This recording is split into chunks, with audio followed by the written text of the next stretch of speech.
name is Dan Spira. It's an absolute pleasure to be with you here today with my colleague Cache Prescott. I am part of the team that helped design the Arcadia Critical Thinking Solution, the new Arcadia Critical Thinking Solution that we're here to look at today, and also to take a look at critical thinking itself, give you a bit of an experience today.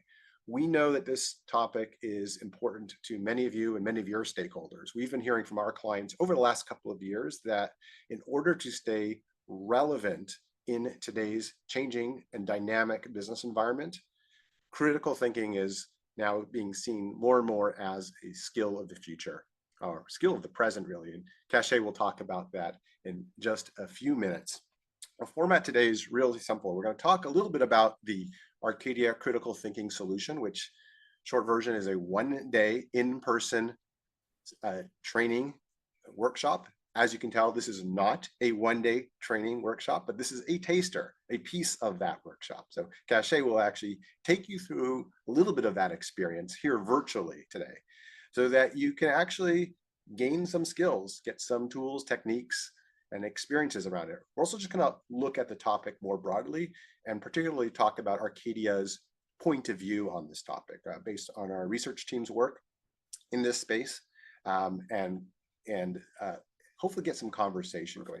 So what I'll do is I'll do a quick overview of the solution. We'll spend the bulk of this time in session, if you will, led by Cache.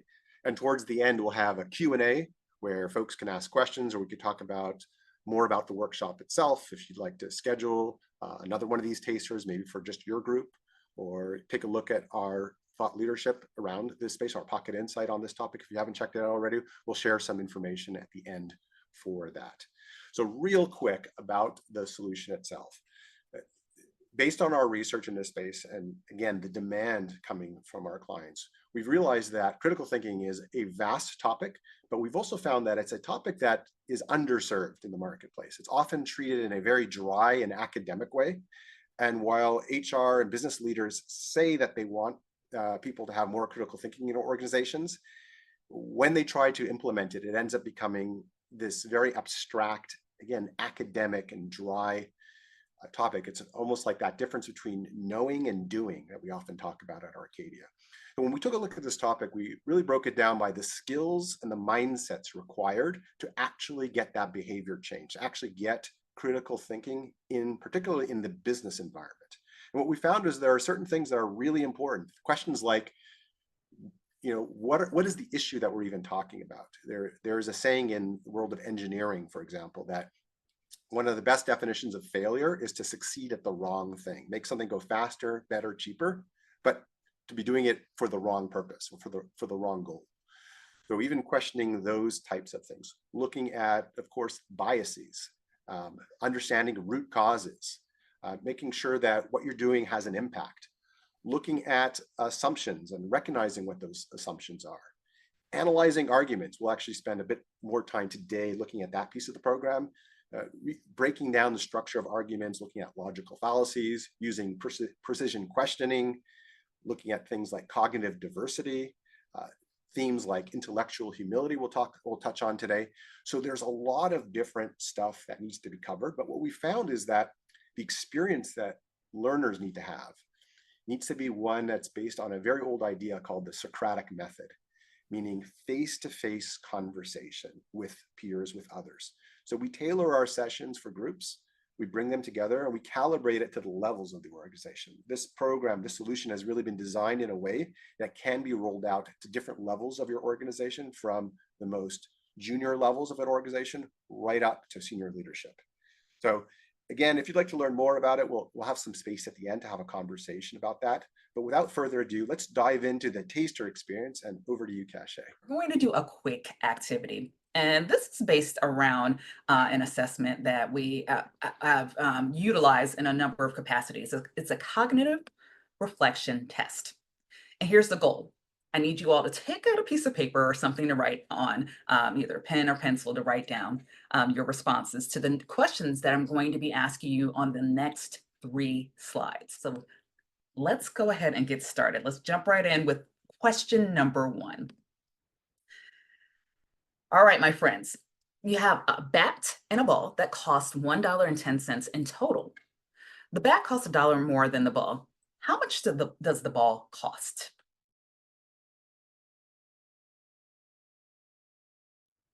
Okay, friends, we're moving on to question number 2.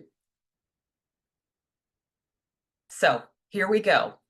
So it takes if it takes 5 machines, 5 minutes to make 5 widgets, how long would it take 100 machines to make 100 widgets?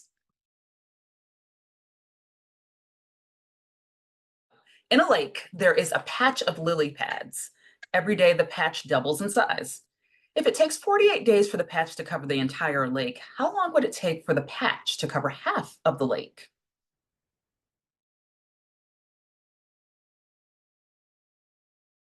So for this particular cognitive reflection test, this was something that was created years ago by a gentleman named Shane Frederick and also by a gentleman named Daniel Kahneman, who wrote the book Thinking Fast and Slow. And when they created created question number 1 together. And then Kahneman featured this particular question in his book. And what they did in terms of just a survey, they talked to about 3,400 plus people. And they found that for the most part, but for when it came to the assessment, about 33% of people got all 3 of these questions incorrect. And then most of the respondents, or about 83% of the individuals, got at least one of these questions wrong. And of course, question number 1 was the one that people missed most often. And it's interesting because this is oftentimes assumed to be the question that is most easy. And it speaks to exactly what is going on and why we are here today. Because if you've ever read the book, Kahneman talks about the idea of 2 types of thinking systems. One thinking where it's a bit more instinctual. We are relying upon just faster thinking, kind of leaning into what we automatically know, the natural responses, which are great, and which is where we spend most of our time thinking. About 95% of our thinking is spent in the systems 1 place in space. But the issue here is that our systems 1 thinking is often error prone. And then we have, of course, that 5% of thinking that we don't really tap into as much, which is that systems 2 thinking. And that is something that's a bit more logical, a bit more rational, slower in nature, where we take our time to think through things. And as we can see from something like this brief assessment, oftentimes we rely on our systems 1 thinking, that faster thinking, to get us to an answer. And sometimes we can miss the mark. So as we continue to have this conversation, we want you to think about the implications of us not really taking the time to really tap into that system 2 thinking sometimes, and how it can negatively impact the experience for you and other people that you might be working with. And it can get in the way of making informed decisions or effective decisions in creating those sustainable solutions as well. So let's jump into the conversation at hand. This is what we are going to focus on for the remainder of our time together. So first and foremost, if you've ever been to an Arcadia function, we like to really get into just defining, getting into shared meaning of what we mean when we talk about this idea of critical thinking. So we're just going to do a brief overview. And then, as Dan mentioned, we're going to give you a little taste of the solution that we have created here at Arcadia. And we're going to focus on one specific element of it because we only have a short amount of time together. And we'll touch on the topic of intellectual humility and how that plays into this idea of critical thinking. And then, of course, we'll have a little bit of time for questions and answers, some Q&A with Dan. So on the next slide, we're going to take a little bit of a deeper dive into a pocket insight that Arcadia created on the topic of critical thinking. And we'll be sharing the two ways in which we're looking at critical thinking, looking at it from the psychological perspective, as well as from the neuroscience perspective. So let's take a look at that. When we think about what critical thinking is, and through the research that we've done, here are the things that have come up for us. So first and foremost, from the psychological perspective, critical thinking is defined as a metacognitive process, meaning you're in essence thinking about what you're thinking about. So taking time to tap into that systems 2 processing and thinking and slowing things down to make sense of the information rather than just jumping right in. And also understanding what are those contributing factors that are influencing how I'm thinking about this thing or how I'm seeing this thing. And then there's also the neuroscience perspective that we were able to suss out from the research in the Pocket Insight. So from the neuroscience perspective, critical thinking is when logic, so what's going on up here in our prefrontal cortex and that explicit memory system meets up or interacts with what is going on in terms of that habitual system, the things that just come instantaneously for us in that implicit system, as well as the emotional or that limbic system, the feelings that come up when we are involved in just about anything. And then finally, those social inclinations. So whether it be your beliefs, your values, other systems that are at play that influence how you're seeing a situation. So again, it shows us that it's not just about, what's instantaneously coming to us, but there are a number of other factors that do contribute to how we see a situation that we have to consider and also think about as we're trying to figure out, okay, what's the best path for us to proceed? Now, if you're a fan of Simon Sinek in any way, shape, or form, he has the book Start With Why, and that is something that we find to be extremely important in these conversations. So, why is this such an important topic? Of course, we keep hearing about it, and before we even get into the information on here, one reason that this is such an important topic is that this skill is something that is coming up time and time and time again in research as one of these future work skills, those in-demand skills in the workplace. Even now in 2024, the World Economic Forum, Forbes, Arcadia Consulting has all done research in some way, shape, or form, finding that this particular skill is something that is that employers are looking for time and time and time again. This is something that we spoke about in our 2024 Learning and Development Trends paper that we put out earlier this year. The World Economic Forum also had a survey in which they looked at this information. And what they found is that creative and analytical thinking are some of those top skills that are in demand. But those two things are closely linked to this idea of critical thinking. And then, as I mentioned in Forbes, they also found in their future of work survey that this is something that is in their top 10 must have skills in terms of that success for employees in the workplace. So people are seeing the need for it. In addition to those surveys, we also have this workplace that has become increasingly complex. If you look at the workplace of 2024, it probably looks very different than the workplace even in 2014, just 10 years ago, or even just 5 years ago in 2019. And so we have increased complexity that may show up in terms of organizations being multinational units now. Or we have multi-generational workplaces in which we have generations that work in different ways and show up in different ways in the workplace. Then we also have the hybrid nature of the workplace. And even just 5 years ago, before we encountered the pandemic, the way we worked was just different then. And so we have to think about how complex our workplace has become and how, even with that complexity, we're still being queued up to provide information in a shorter amount of time. And so we have to be cognizant about, okay, well, how do we make sense of the information that we have so we can make informed decisions so that we can create and innovate? The next reason why this is such an important topic is that we experience, I don't know about you, but I know I experience information overload. I have information coming from everywhere. And so it can be too much at times.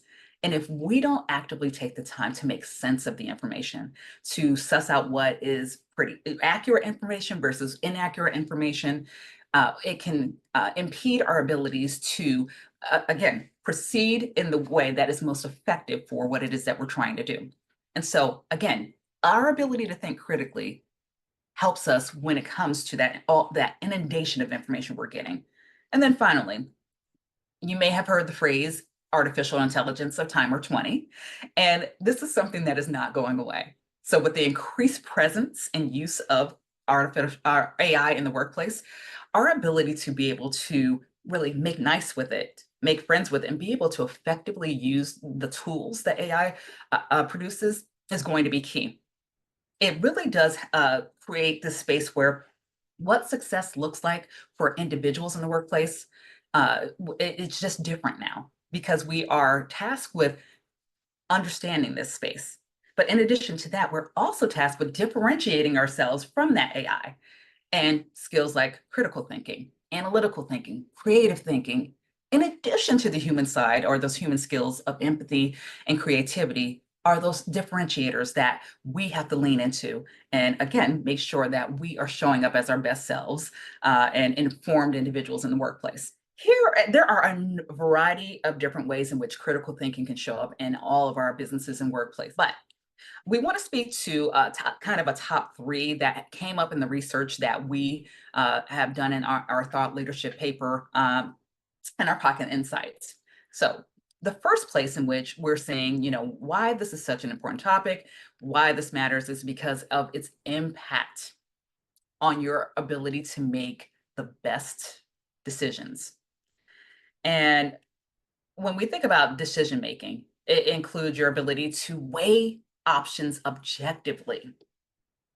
And based on your ability to weigh those options objectively, consider any potential consequences.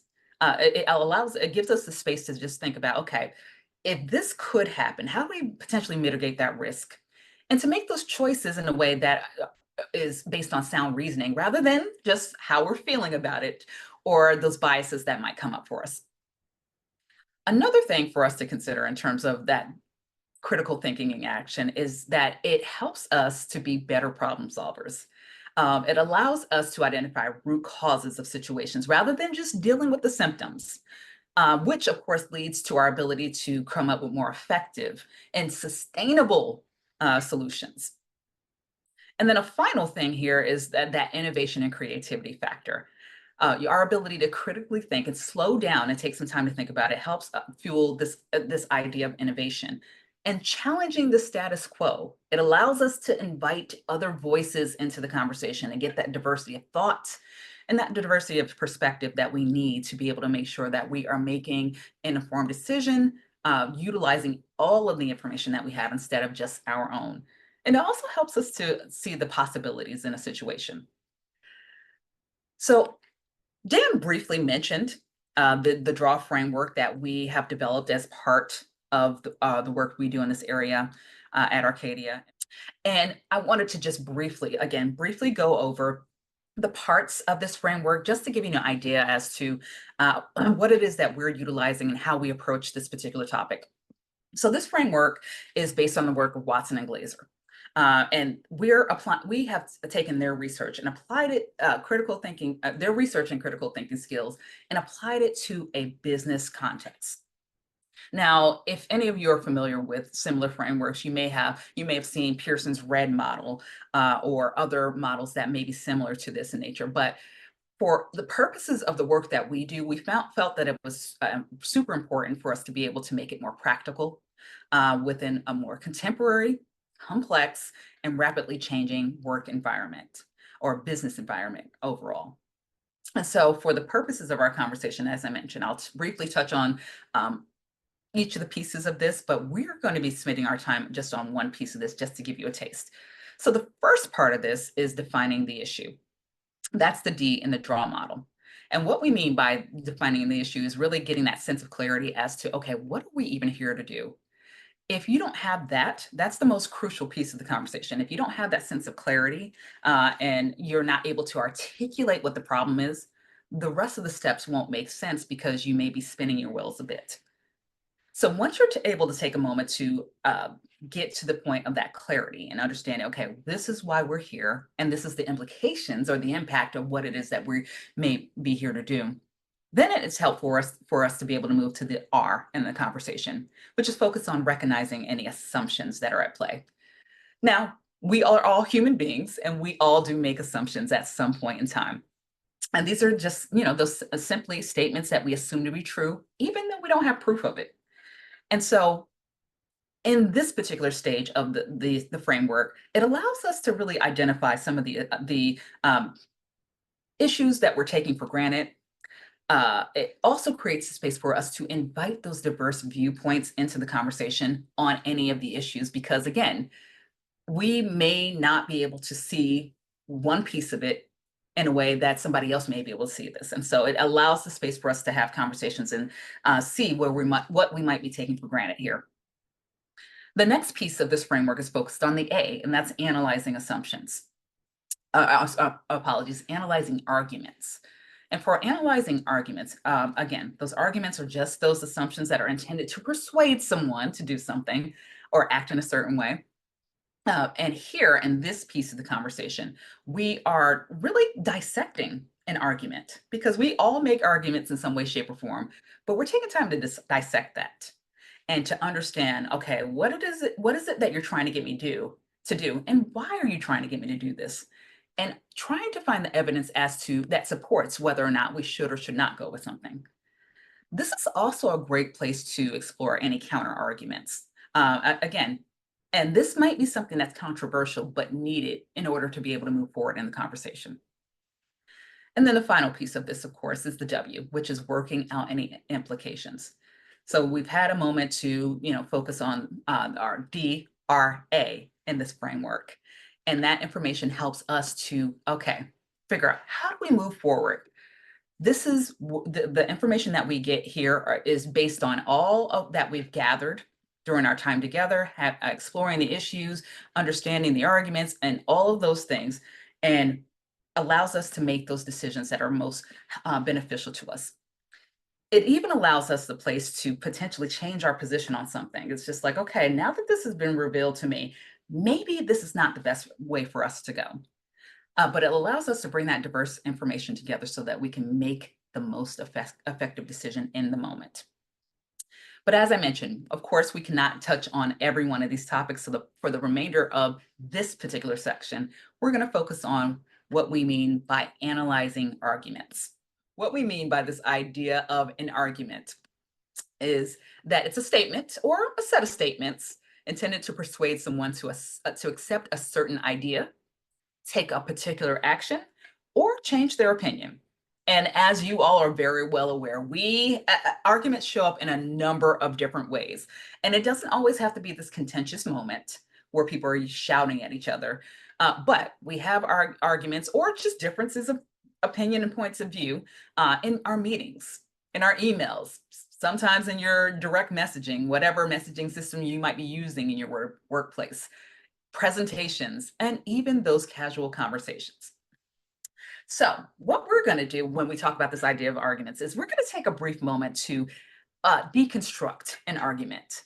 We want to get to the basics of an argument, not because we think that this is something that you should already know or should not know. It's because as human beings, we are typically leaning on that systems one thinking, that fast thinking. We don't ever take time to actually deconstruct an argument. So that's what we're going to do on the next slide. So I'm going to show you 3 different statements. And I'd love to hear from you all in terms of which part of the statement is what we call the conclusion. And our conclusion is the what. What is it that you're trying to get somebody to do? And then we also have the second part of this, which is called the premise, the reasoning, the why behind it. So as you look at each of these statements, I want you all to determine or help me determine which piece is the conclusion, which piece is the premise. And again, we would love to hear from you if you're able to unmute yourselves, but you could also share in the chat as well. So here's our first one. This first statement is, we need to invest heavily in social media advertising. It's where our target audience is, and every successful brand is doing it these days. If we don't jump on this trend, we'll be left behind. So which piece of this do you think is our conclusion? The what?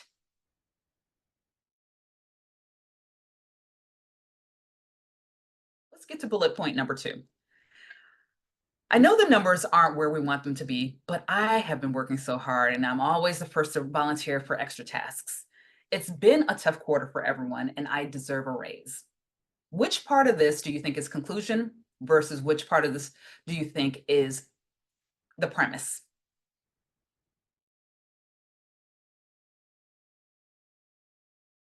So the last one here's the statement. We should adopt this new software platform. It is the key to improving our efficiency. It's got all the latest features and it integrates our existing system seamlessly.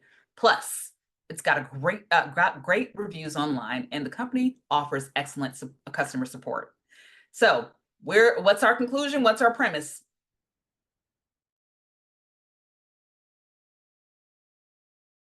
So the goal here is, again, not to assume that this is not information that you know. The goal is really because we do not take the time to typically do this and really think about, okay, so what is it that this person's trying to get me to do? And what is their reasoning for it? And also, we're going to continue on with this conversation in terms of, okay, is this a logical a reason for us to do this? Is this rational for us to do? And so what we're going to do on the next slide is I'm going to play just snippets of arguments. And of course, they're going to be short, but they're going to be just like this. So I want you to just listen. We're not going to have a lot of time to talk about it, but listen. What do you think is the conclusion? What do you think is the premise? And is, in your mind, is the argument rational? Is it logical? Is it a strong argument? Are there any emotional components to it that may be getting in the way, or information that is unnecessary for the argument? So here we go. I'm going to go ahead and play the first snippet for you. This software has many bugs, but we just paid a lot of money for it. It would be such a waste not to continue using it at least until the end of the financial year. Okay. So since we're just doing this for the first time, I'm going to play this one a second time just so you can listen in again. This software has many bugs, but we just paid a lot of money for it. It would be such a waste not to continue using it at least until the end of the financial year. Awesome. All right, my friends. So again, I just want you to think about those questions I asked you. If you had to choose a premise or you had to choose a conclusion, which part of the statement do you think would apply here? Also, was this a rational, logical argument for you? Was it a strong argument?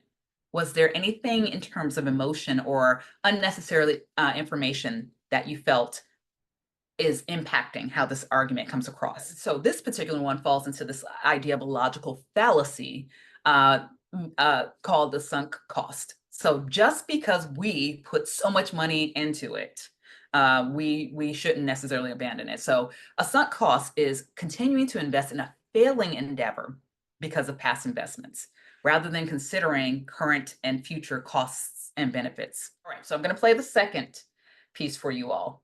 The last 2 interns we hired from that country were underperforming. We should stop recruiting from there. Okay, so that was nice and simple, and I'll play that one again because it was a very... The last 2 interns we hired from that country were underperforming. We should stop recruiting from there. Okay, so again, putting your consultant hats on, I want you to think about, when you think about this particular argument, you know, is there logic? Is it strong? Are there any emotions or unnecessarily information here? And what do you see as the premise and the conclusion?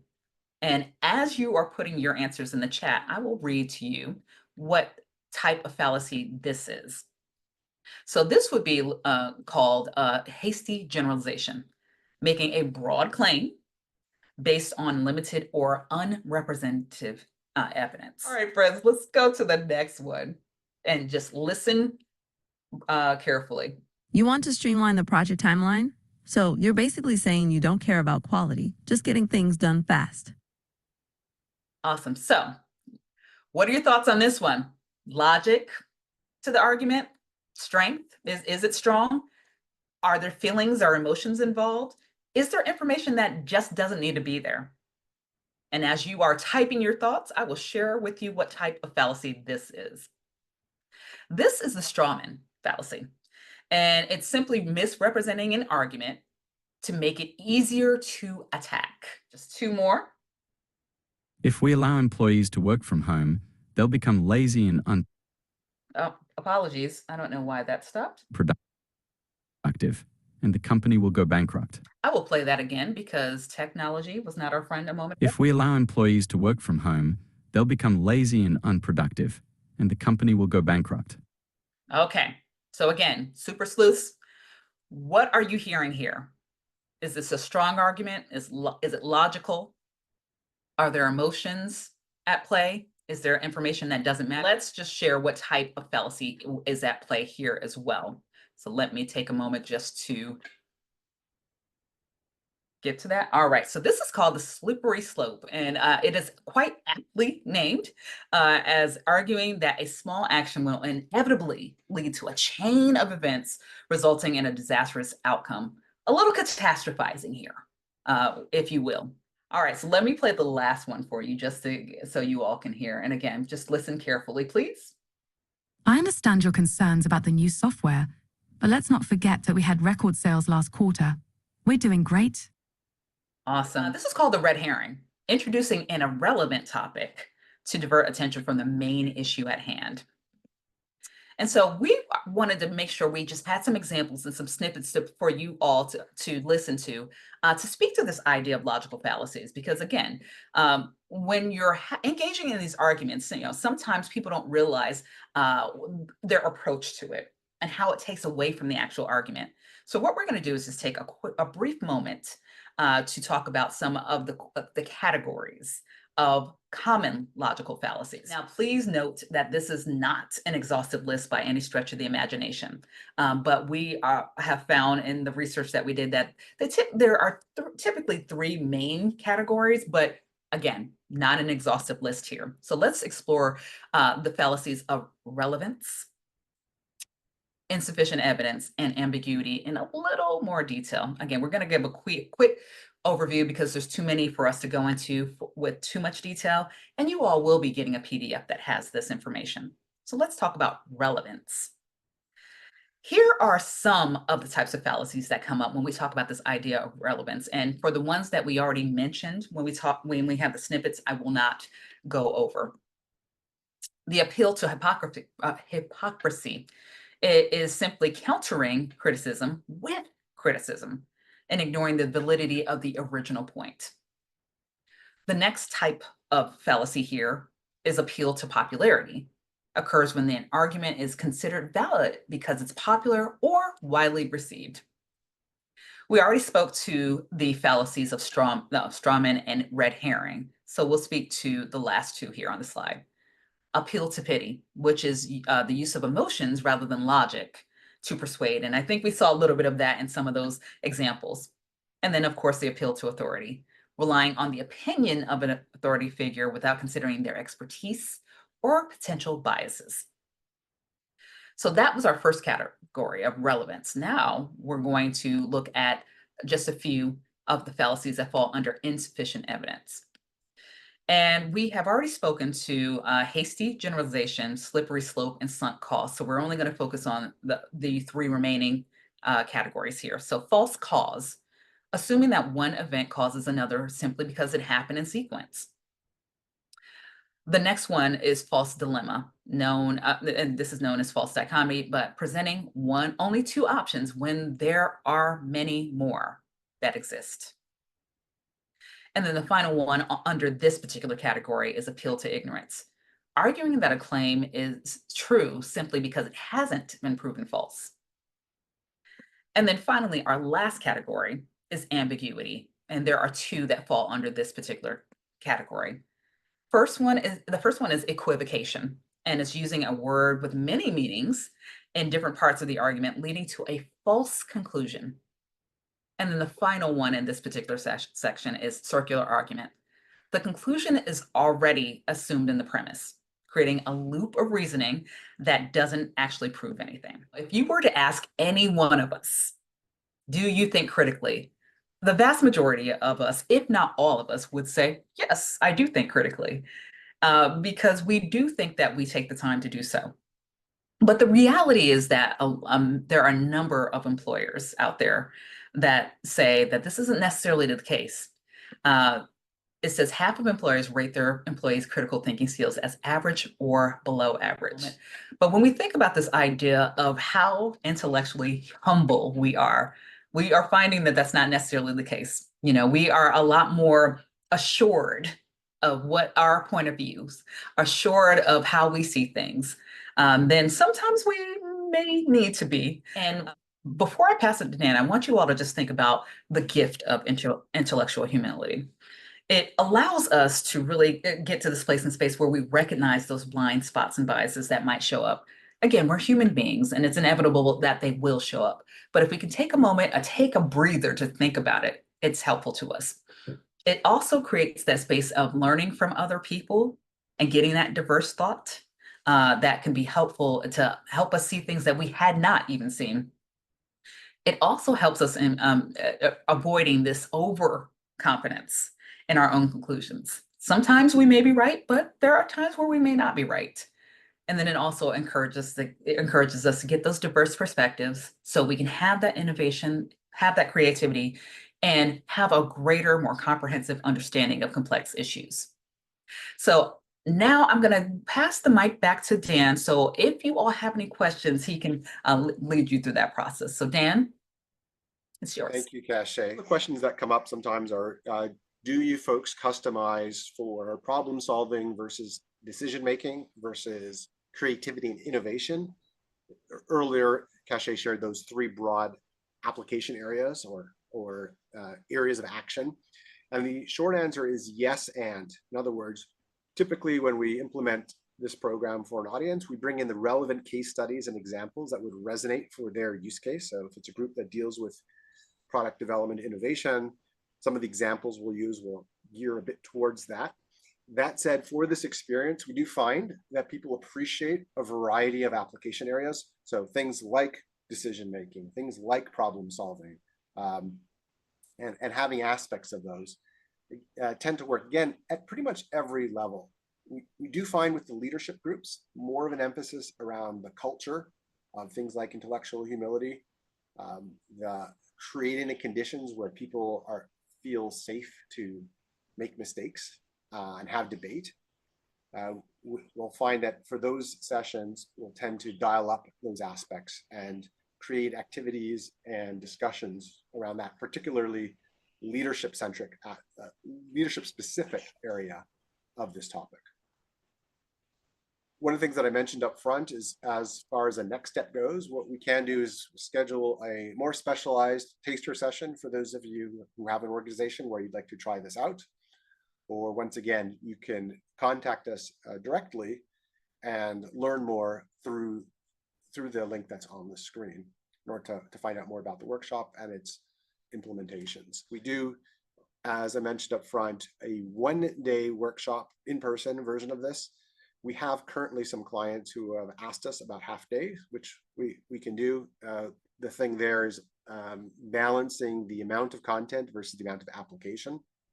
As you probably got a sense of today, to do this right, you really need to get that active engagement of participants, really get them involved into Socratic dialogue, getting them practicing the skills so that, again, they can walk away from the session with more of a shared vocabulary and have that behavior change, and even that mindset of intellectual humility, that curiosity aspect, that openness, that skepticism, and that healthy skepticism. And from a leadership perspective, again, creating that culture of critical thinking, which is so important. So to get that level of behavioral change in application, we do find that the immersive practice and activities are very important. So when a client comes to us and says, okay, all we can really get people together for this particular population is 4 hours, let's say one morning or one afternoon, then what we'll do is we'll tailor the session down to those aspects that are more relevant. That this was helpful to you. And as Dan mentioned, please feel free to scan this QR code to get more information about our solution and our pocket insight on this particular topic. And we hope you all have an amazing day. And we hope you all tap into that critical thinking that we just talked about. Have a good one.